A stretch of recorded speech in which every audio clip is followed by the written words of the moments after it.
Good afternoon. মনের কথায় সবাইকে স্বাগত। আশা করি সবাই ভালো আছো।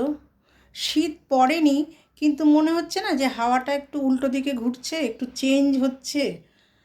ভালো লাগছে বেশ, এই সময়টাই খুব ভালো, না গরম না শীত, খুব ভাল লাগছে। পাখা চালিয়ে বেশ আরাম লাগছে, অন্য কিছু লাগছে না। যাই হোক, আমরা না শীতকালে যে ভুলটা করি, খুব জল কম খাই, কিন্তু শীতকালেই না বেশি জল খাওয়া উচিত। আমি নিজে এটা উপলব্ধি করেছি, নিজে বুঝেছি, তাই তোমাদের সাথে শেয়ার করছি। আগে আমি একদম শীতকালে জল খেতাম না, তখন না স্কিনটাতে কেমন ছিল যেন, চুলকালে মনে হতো খড়ি খড়ি উঠছে, খুব বাজে লাগতো। এখন আমার কিচ্ছু হয় না। আমি দেখছি জল একটা দারুণ জিনিস, মানে জল হচ্ছে মেন ট্রিটমেন্ট। তারপরে তো আছেই ময়শ্চারাইজার ফেজার সবই আছে, কিন্তু জলটা না প্রচণ্ড খেতে হয়। শীতকালে জল খেতে দেখবে খুব একটা ভালো লাগে না। মানে আমি একটা জিনিস করে খাই, সেটা তোমাদের সাথে শেয়ার করি।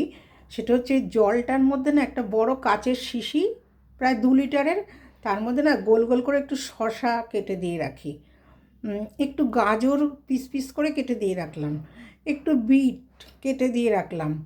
তারপরে যদি একটুখানি ওই যেটাকে বলে আর কি সন্দব লবণ, একটু গোলমরিচের গুঁড়ো দিয়ে যদি রাখি, 2 লিটার মতো, 24 ঘন্টা রাখা যায় শীতকালে।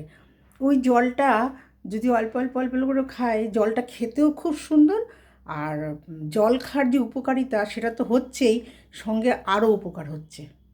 এটা তোমরা খেয়ে দেখবে, ভীষণ উপকার পাবে, ভীষণ।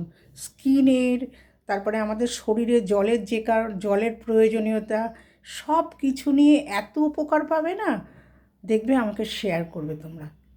করে দেখো, এটা এমন কিছু কঠিন কাজ না, অথচ প্রচণ্ড উপকার। করে দেখো।